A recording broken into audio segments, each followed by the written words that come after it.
Guys welcome back. आज हम बात करने वाले हैं बीपीएच के बारे में। बीपीएच का मतलब क्या होता है? बीपीएच का मतलब होता है बिनाइन प्रोस्टेट हाइपरप्लेजिया। हाइपरप्लेजिया,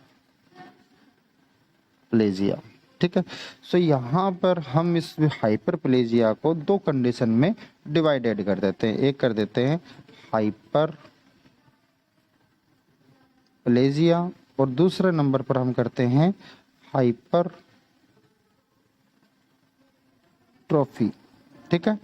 एक हो गया हाइपरट्रॉफी, दूसरा हाइपर प्लेजिया। तो हाइपर प्लेजिया का जनरली मतलब होता है increase in number of cell. क्या होता है? नंबर ऑफ सेल, मतलब सेल में बढ़ोतरी हुई तो हाइपर प्लेजिया। और अगर ग्रोथ में हुआ मतलब सेल की साइज में बढ़ोतरी हुई तो क्या कहलाएगा? Hypertrophy. So increase in number of size या इंक्रीज नंबर ऑफ सेल, दोनों को पॉइंट समझ में आया। हाइपरप्लेजिया मतलब सेल के नंबर में बढ़ोतरी और हाइपरट्रोफी मतलब सेल की साइज के अंदर बढ़ोतरी। सो हम यहाँ पर बिनाइन प्रोस्टेट तो कॉमन लेंगे, इसके आगे हम ये दोनों पॉइंट भी लगा सकते हैं, हाइपरप्लेजिया या बिनाइन प्रोस्टेट हाइपरट्रोफी। समझ में आया? सो ये कहलाता है टोटल मिलाकर बीपीएच। और डिसऑर्डर होता है किससे रिलेटेड? प्रोस्टेट ग्लैंड से रिलेटेड। प्रोस्टेट ग्लैंड ये एक प्रकार की ग्लैंड होती है, ठीक है। सो इस ग्लैंड का इन्फेक्शन होता है। अच्छा, ये ग्लैंड का काम क्या होता है? अगर फंक्शन की बात करें ना, तो प्रोस्टेट ग्लैंड का जो मोस्ट कॉमन काम है वो होता है पहला तो कनेक्शन बनाना। किस किस के बीच में कनेक्शन बनाएगा? तो जो स्पर्म लेकर आती है वास्ट डिफेंस, ठीक है, उसका, और दूसरा यूरिन लेकर आती है, ठीक है, उसका, दोनों का कनेक्शन बनाएगा। सो यहाँ पर ये वाली, अब यहाँ ऊपर ग्लैंड होती है उसको हम बोलते हैं प्रोस्टेट। तो पहला पॉइंट क्या हुआ कि कनेक्शन बनाती है। दूसरा, जो सीमन बाहर निकलता है उस सीमन को लिक्विफाइड करती है। क्या करती है? लिक्विफाइड, ठीक है। सो यहाँ पर ये दो बेसिक पॉइंट है खास, ठीक है। सो प्रोस्टेट या बीपीएच किन कंडीशन के अंदर होती है? तो बीपीएच मोस्टली 40 साल के बाद में स्टार्ट हो जाती है और ये एक प्रकार का नॉन कैंसरस, क्योंकि हमने ये देखो यहाँ पर बात किया है और क्या बात की है कि ये जो प्रोस्टेट होती है ये एक प्रकार का बिनाइन है। क्या है? बिनाइन। बिनाइन किसको बोलते हैं? नॉन कैंसरस को। बिनाइन ट्यूमर वो ट्यूमर जो कैंसरस सेल्स नहीं रखती है, बस वहां पर जो सेल्स है उन सेल्स के अंदर बढ़ोतरी हो गई या इंक्रीमेंट हो गया। तो मोस्टली हमें 40 से 50 साल की एज के अंदर ये डिसऑर्डर देखने को मिल जाता है, ठीक है। और जैसे जैसे एज बढ़ती जाएगी, इंक्रीज एज, वैसे वैसे प्रोस्टेट के जो चांस होते हैं वो भी बढ़ते जाएंगे। जैसे एज बढ़ेगी वैसे ज़्यादा, जैसे 80% चांस बन जाते हैं लगभग 70 साल के बाद में, 70 ईयर के बाद में 80% प्रोस्टेट कॉमन होती है, ठीक है। सो बढ़ते हैं। इसके कुछ कारण, क्या क्या कारण हो सकता है जिसकी वजह से प्रोस्टेट हो सकती है? तो कॉजेज क्या होंगे इसके? तो पहला कॉजेज इसका होता है, वैसे तो इस डिसीज को भी अननोन माना गया है ना। सबसे पहला तो अननोन ही लिख दें अपन, ठीक है। अननोन कारण, अननोन कॉज, ठीक है, कि इसका जो कारण है उसका अभी तक पता नहीं चला है कि क्या कारण है, बट कुछ कारण फिर भी हमारे सामने आते हैं। जैसे कि नंबर 1 पर आता है टेस्टिकुलर टेस्टिकुलर एंड्रोजन, ठीक है। ये जो हार्मोन होता है, ये हार्मोन मोस्ट कॉमन कारण बनता है। टेस्टिकुलर एंड्रोजन हार्मोन कौन सा है? एंड्रोजन लगता है हमेशा हार्मोन के लिए, ठीक है। एंड्रोजन हार्मोन, अगर ये मेल फीमेल की पूछी जाए तो मेल में होता है टेस्टोस्टेरोन, फीमेल में होता है प्रोजेस्टेरोन। पर चूंकि बीपीएच है, वो बीपीएच केवल और केवल मेल के अंदर होता है ना, फीमेल के अंदर ये ग्लैंड एब्सेंट होती है, ठीक है। सो यहाँ पर टेस्टिकुलर एंड्रोजन मतलब टेस्टोस्टेरोन हार्मोन का सिक्रीशन, टेस्टोस्टेरोन हार्मोन सिक्रेशन, ये इसका एक मेन बेसिक कारण बनेगा। ठीक है। दूसरा है जो कारण आता है, दूसरा वो आता है एजिंग। एजिंग, एज बढ़ने के साथ साथ इसके होने के चांसेस भी बढ़ जाते हैं। जितनी ज़्यादा एज होगी उतने ज़्यादा चांस होंगे। सो इसको हम पहले से देख चुके हैं। तो क्लिनिकल मैनिफेस्टेशन देखें या सिम्टम्स देखें, तो सिम्टम्स में सबसे पहला हमें अर्ली सिम्टम्स देखने को मिलेगा कि जो यूरिन व्यक्ति करता है, जो यूरिन की जो स्ट्रीम बनती है, धार बनती है, ठीक है, वो धार नहीं बनेगी। और बनाए अगर बनेगी तब भी पेशेंट को बहुत ज़्यादा प्रेशर का यूज करना पड़ेगा। क्या करना पड़ेगा? प्रेशर का यूज करना पड़ेगा। धार नहीं बनेगी। यूरिन का जो फ्लो होता है वो फ्लो बिल्कुल सीक्वेंस में नहीं होगा। कैसा होगा? ऐसा नहीं होगा। होगा कैसा? इस तरीके से बूंद बूंद का आना। ये इंडिकेटर होता है किसका? प्रोस्टेट का। ठीक है। और दूसरा जो बेसिक सिम्टम्स आता है, ये पहला सिम्टम्स की धार नहीं बनेगी। दूसरा सिम्टम्स होता है स्ट्रीम। यहाँ ध्यान रखना, ये एग्जाम में ऐसे नहीं आएगा बेटा कि धार बनेगी या नहीं बनेगी, है ना। एग्जाम में स्ट्रेट फॉरवर्ड पूछा जाएगा। ठीक है। तो यहाँ पर यूरिन स्ट्रीम यूरिन के नाम से भी पूछा जा सकता है कि कौन सी ऐसी डिजीज है जिसके अंदर यूरिन स्ट्रीम नहीं बनती, तो वो होती है बीपीएच। ठीक है। दूसरा पॉइंट होता है कि पेशेंट के अंदर एक अर्जेंसी कंटिन्यू बनी रहेगी। अर्जेंसी का मतलब यूरिन करने की जो इच्छा है ना, वो कंटिन्यूअसली बनी रहेगी। पेशेंट को सेटिस्फेक्शन नहीं होगा यूरिन करने से रिलेटेड। भाई जब हमारा यूरिनरी ब्लेडर पूरा खाली होगा, एम्प्टी, ठीक है, तभी तो हमें सेटिस्फेक्शन होगा, सेटिस्फाइड। ठीक है। अब अगर ये एम्प्टी ही नहीं हो रहा है, ठीक है, उस कंडीशन में क्या होगा? अर्जेंसी बनी रहेगी। ठीक है। पेशेंट जब तक यूरिनरी ब्लेडर को पूरा खाली नहीं कर देता तब तक पेशेंट अर्जेंसी की कंडीशन में बना रहेगा। ठीक है। और यहाँ पर ये ड्रॉप आ रहा है तो पूरा तो खाली होगा नहीं। क्या होगा? यूरिन रिटेन होता रहेगा। रिटेन का मतलब होता है इकट्ठा होना, है ना। तो यूरिनरी ब्लेडर के अंदर यूरिन रिटेंशन हमें देखने को मिलेगा, रिटेंशन ऑफ यूरिन। और ये रिटेंशन की वजह से पेशेंट के दिमाग में कंटिन्यूअसली पॉइंट चलता रहेगा कि यूरिन करना है, यूरिन करना है। तो इसी पॉइंट को हम बोलते हैं अर्जेंसी। ठीक है।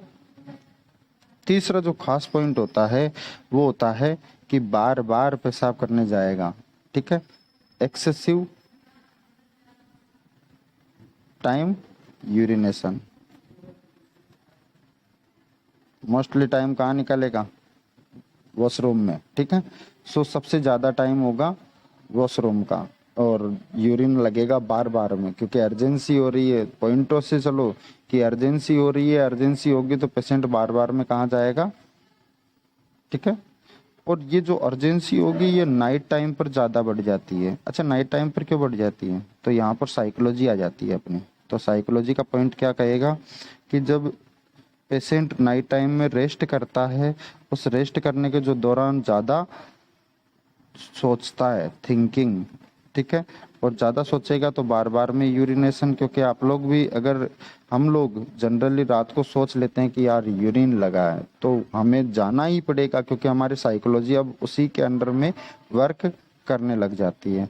तो एक्सेसिव थिंकिंग वो पेशेंट को नाइट में सोने नहीं देगी या बेड रेस्ट करने नहीं देगी। पेशेंट बार बार यूरिनेट करने निकल जाएगा। ठीक है। और जो चौथा कारण हो सकता है वो हो सकता है हेमेचूरिया। ठीक है। सो हेमेचूरिया का मतलब होता है bleeding from urine. So diagnosis की बात करें तो डायग्नोसिस के अंदर हम क्या करेंगे? तो सबसे पहला पॉइंट आता है, भाई आप एंटीजन टेस्ट कर लो पेशेंट का। Antigen test. अब एंटीजन टेस्ट कौन सा होता है? तो प्रोस्टेट के लिए स्पेसिफिक टेस्ट होता है एंटीजन टेस्ट में। वापस लिखते हैं एंटीजन टेस्ट। एंटीजन टेस्ट में कौन सा टेस्ट करेंगे, तो यहाँ पर हम टेस्ट करेंगे प्रोस्टेट स्पेसिफिक एंटीजन टेस्ट। ठीक है, ये हम टेस्ट कराएंगे तो हमें लगभग तो पता चल ही जाएगा कि पेशेंट को प्रोस्टेट हुआ है या नहीं, और इससे कैंसर का भी पता चल सकता है हमें कि हाँ कहीं ऐसा तो नहीं कि कैंसरस सेल्स का निर्माण हो गया हो। ठीक है, सो इसके अंदर हम कौन कौन से और टेस्ट ले सकते हैं, तो एक आता है नंबर 1 पर हम ले सकते हैं CEA, फुल फॉर्म याद रखना है इनकी, कार्सिनो एम्ब्रियोनिक एंटीजन, कार्सिनो एम्ब्रियोनिक एंटीजन। ये जनरली कार्सिनो एम्ब्रियोनिक एंटीजन है ना, इसका यूज वैसे तो अलग अलग प्रकार के कैंसर के लिए किया जाता है, पर हम प्रोस्टेट का भी इसके अंदर देख सकते हैं। जैसे बता दूं आपको एक बार कौन कौन से में इसका यूज होता है, तो इसका यूज जनरली ओवरी के लिए भी किया जाता है, इसका ब्रेस्ट के लिए भी किया जाता है। ठीक है, इसका लंग्स के लिए भी किया जाता है।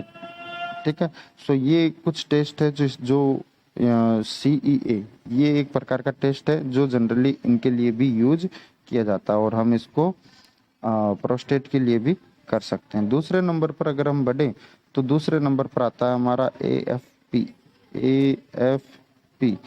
सबको नाम पता है क्या है, अल्फा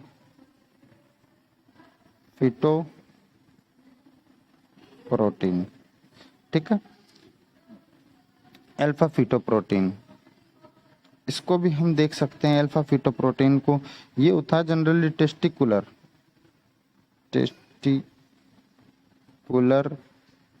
टेरेटोकार्सिनोमा।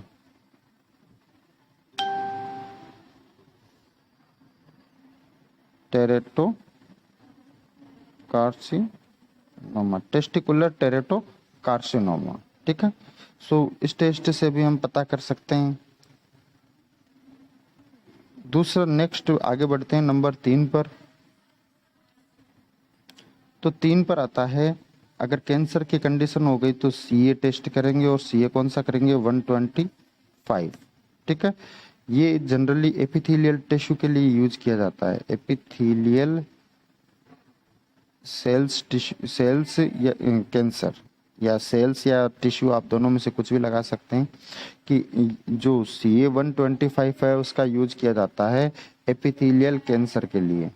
ठीक है, इसके अलावा कुछ यूट्रस से रिलेटेड भी हम कर सकते हैं। प्रोस्टेट, सबसे पहला तो हमारा पॉइंट है प्रोस्टेट। ठीक है, इसके बाद आता है यूट्रस, क्योंकि अभी प्रोस्टेट पढ़ रहे हैं ना, इसलिए प्रोस्टेट है। ठीक है, तो यूट्रस भी हो सकता है, यहाँ पर हम यूट्रस का भी इसमें जांच कर सकते हैं, यूट्रस की लेयर जैसे एंडोमेट्रियम। ठीक है, इसके अलावा कुछ ओवरी से रिलेटेड भी हम इससे देख सकते हैं। ठीक है, ओवरी कैंसर का भी हम इससे पता कर सकते हैं। एक कैंसर और होता है जिसको हम बोलते हैं CA 19-9, और इसी का दूसरा नाम होता है CA 50। ठीक है, इसका यूज किया जाता है जनरली पेनक्रिएटिक कैंसर के लिए, गॉल ब्लैडर में कैंसर हो गया उसके लिए। ठीक है, स्टोन के लिए, स्टोन, गॉल ब्लैडर कैंसर।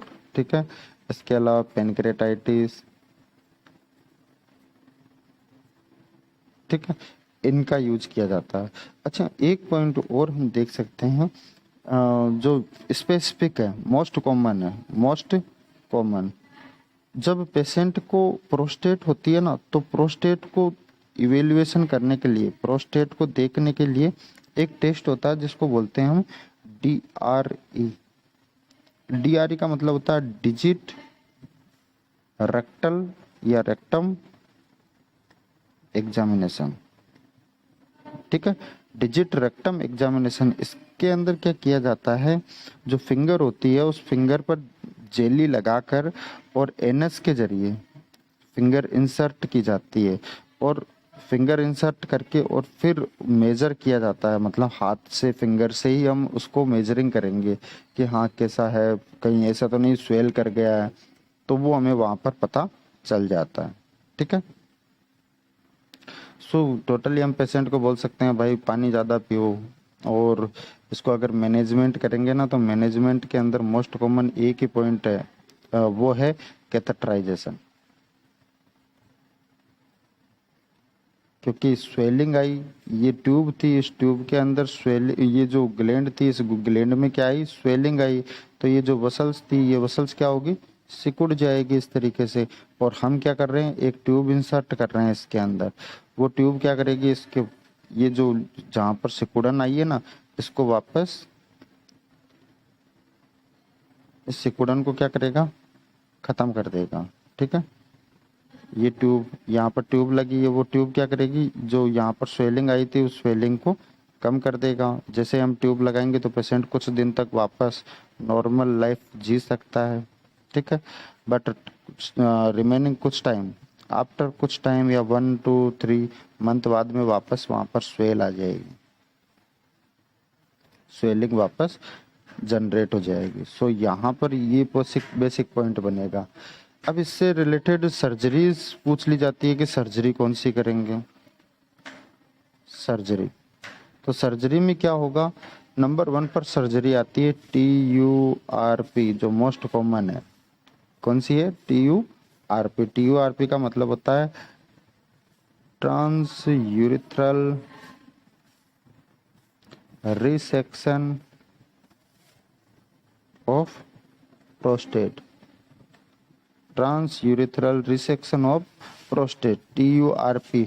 90% तक, 80 से 90% तक केवल और केवल इस सर्जरी का यूज किया जाता है। पूरी प्रोस्टेट को ही रिमूव कर दिया जाता है। सर्जिकली क्या किया जाता है, पूरी जो प्रोस्टेट होती है, उस पूरी प्रोस्टेट को ही रिमूव कर दिया जाता है। कब, जब भाई एनलार्ज होगी तब, नॉर्मली थोड़ी रिमूव कर दी जाएगी। ठीक है। सो ये जनरली TURP की जाती है। ये TURP जब प्रोस्टेट में स्वेलिंग आ जाती है तब की जाती है। ठीक है। और जब रिमूव की जाती है तब प्रोस्टेट जो पेशेंट होता है, अब जनरली जो सर्जरी करेंगे तो भैया सबसे बड़ा कॉम्प्लिकेशन क्या होगा कि यूरिनरी ब्लैडर है, उस ब्लैडर के अंदर, यूरिनरी ब्लैडर, उस ब्लैडर के अंदर ब्लीड करेगा, ब्लीडिंग होगी, है ना।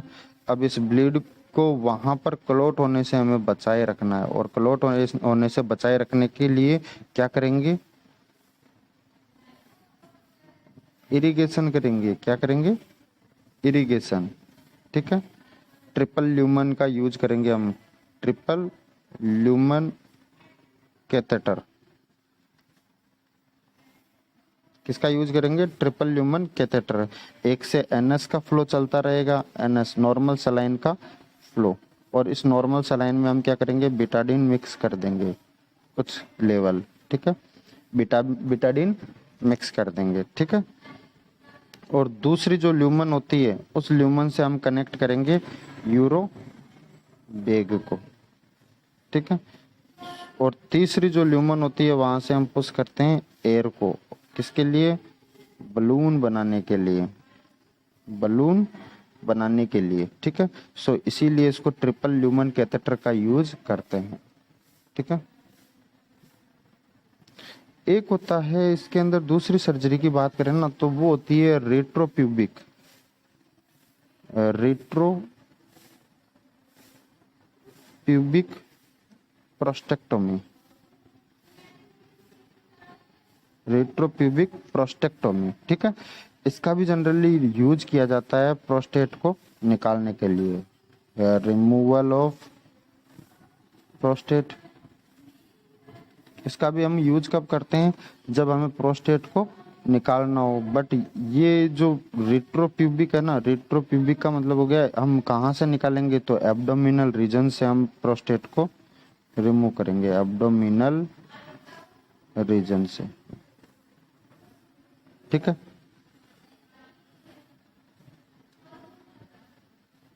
यहाँ पर हम ब्लेडर के साथ में छेड़छाड़ नहीं करेंगे। ठीक है।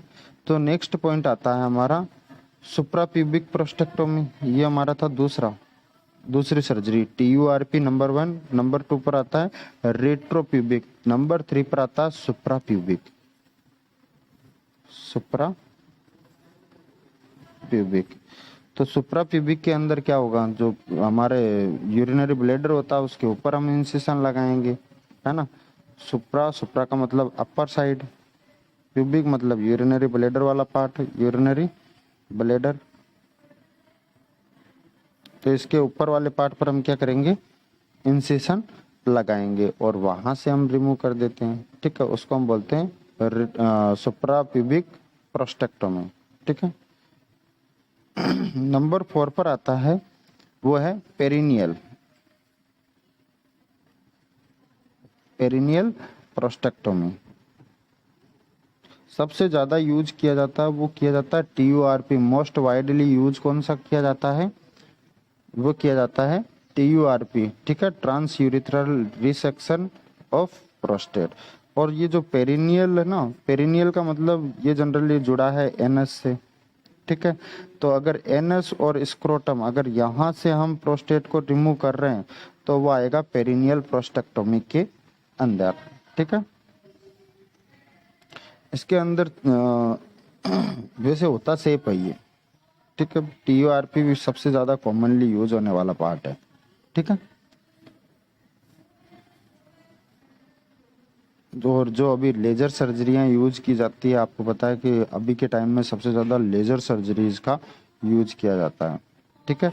तो उसके अंदर जनरली कुछ सर्जरी यूज की जाती है जिनके नाम लिख दें। नंबर 1 पर होता है टुन्ना, TUNA, अरे रुक जा भाई, TUNA, टुन्ना। टुन्ना का मतलब होता है trans urethral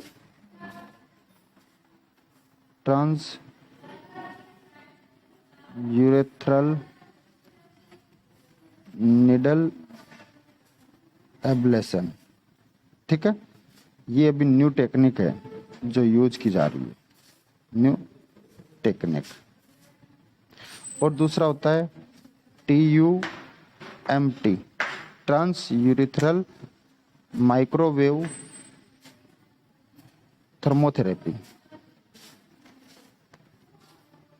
trans urethral microwave